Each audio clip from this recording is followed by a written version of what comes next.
everyone, Kayla with Damn the Diets. I want to share with you how a diet of any kind means starvation. Whether semi-starvation or full-blown starvation, both can create the same physiological responses to the energy deficit.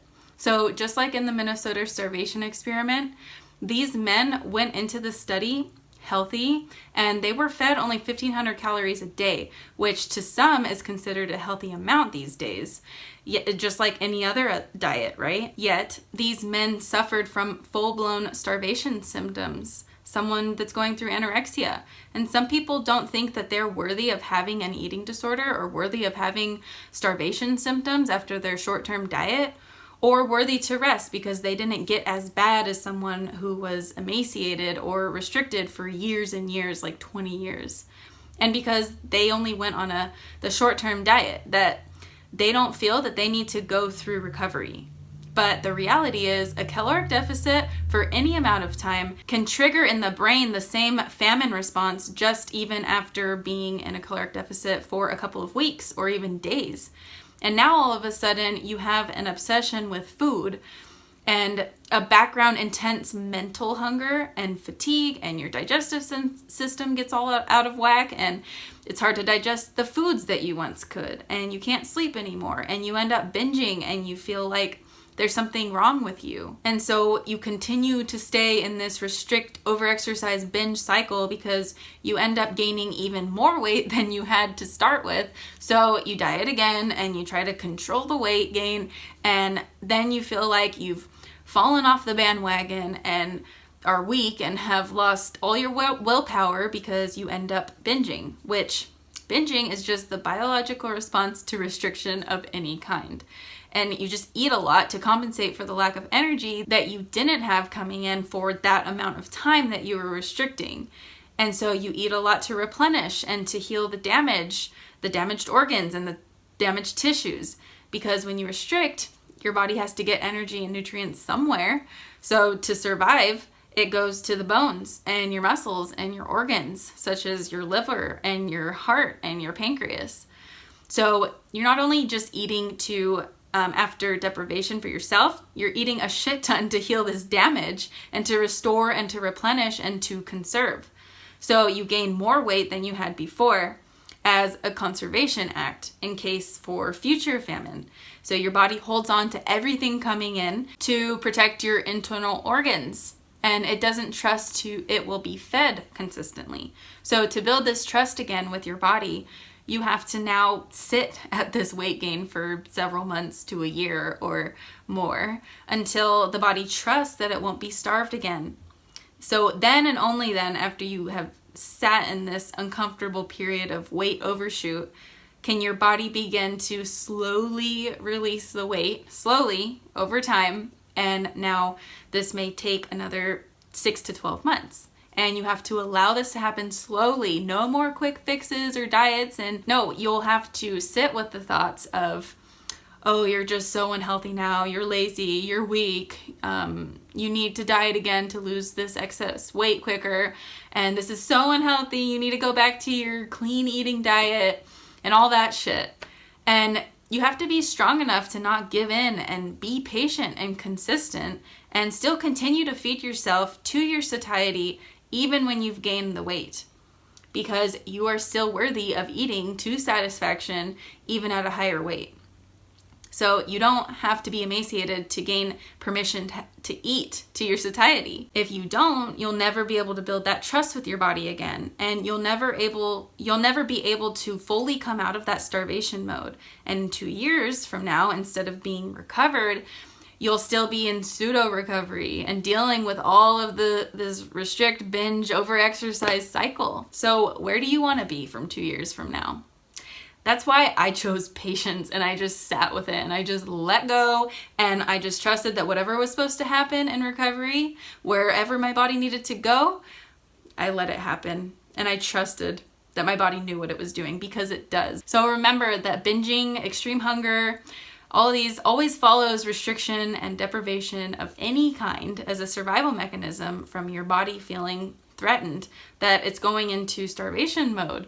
So restriction from fats and carbs and sugars, whole food groups such as animal products, processed foods even, salts, oils, or not enough food because you're not allowing yourself to follow your body's hunger signals, which are just the nonverbal communication tools the body uses to request its needs and when it needs it and what it needs. And we shouldn't question this. Your body knows a hell of a lot more than we think we do. And it does it all for us. Like, all it requires from us is to feed it on cue and to its cravings for the specific foods. So remember that this feast always follows a famine. And you're not going crazy. It's not all in your head, all of your physical problems that you're facing after restriction. This is real shit.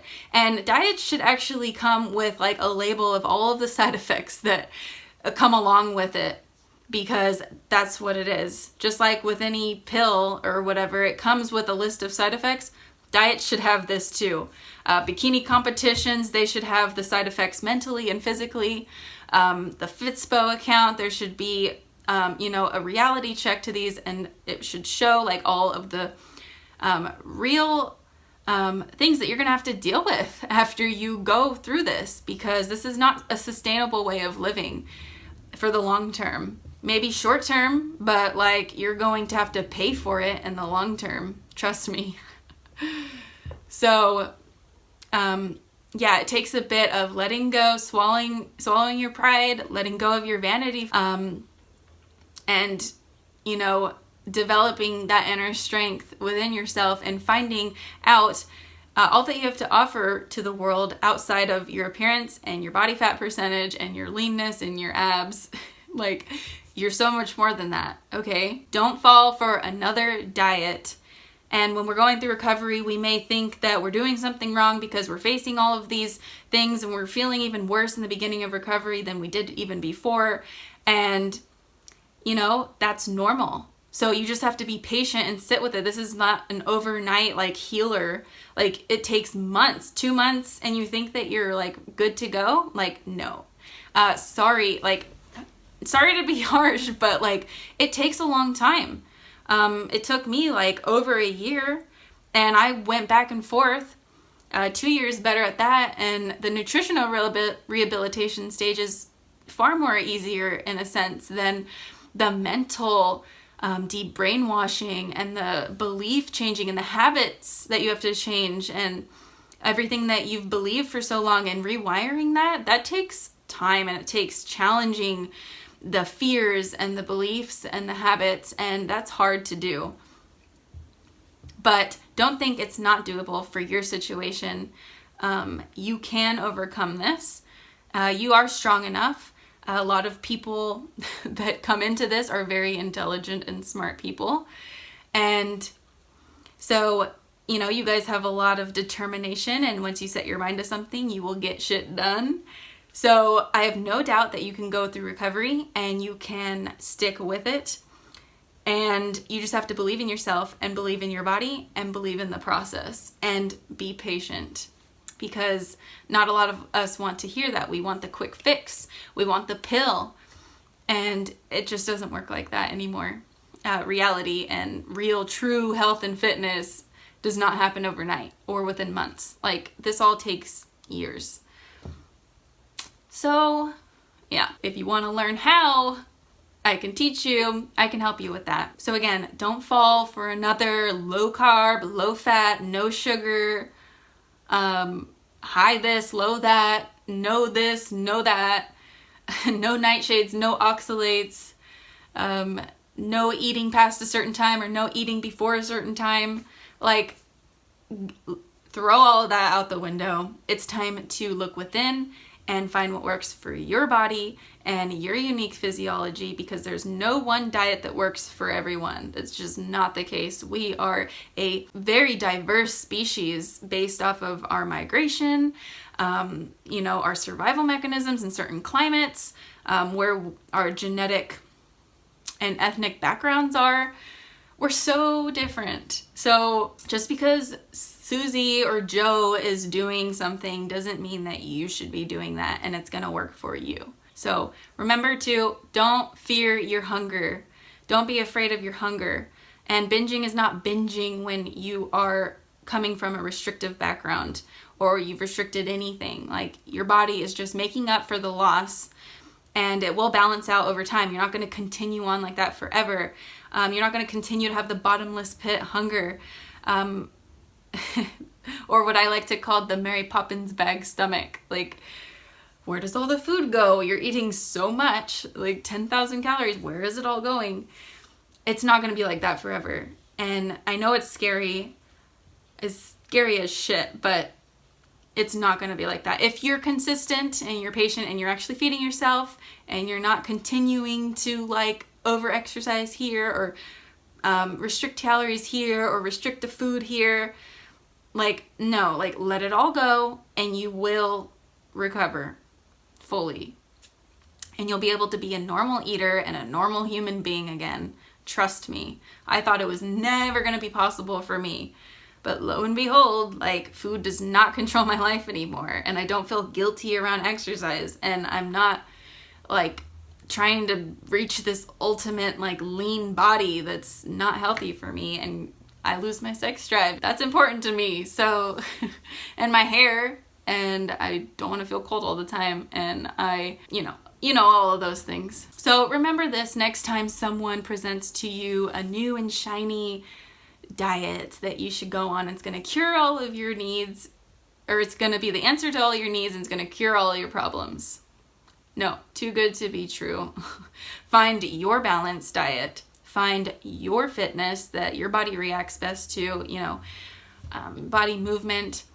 After you're recovered, like, remember, you should probably take a time of complete rest from body movement for a while, especially if you haven't gotten your period back.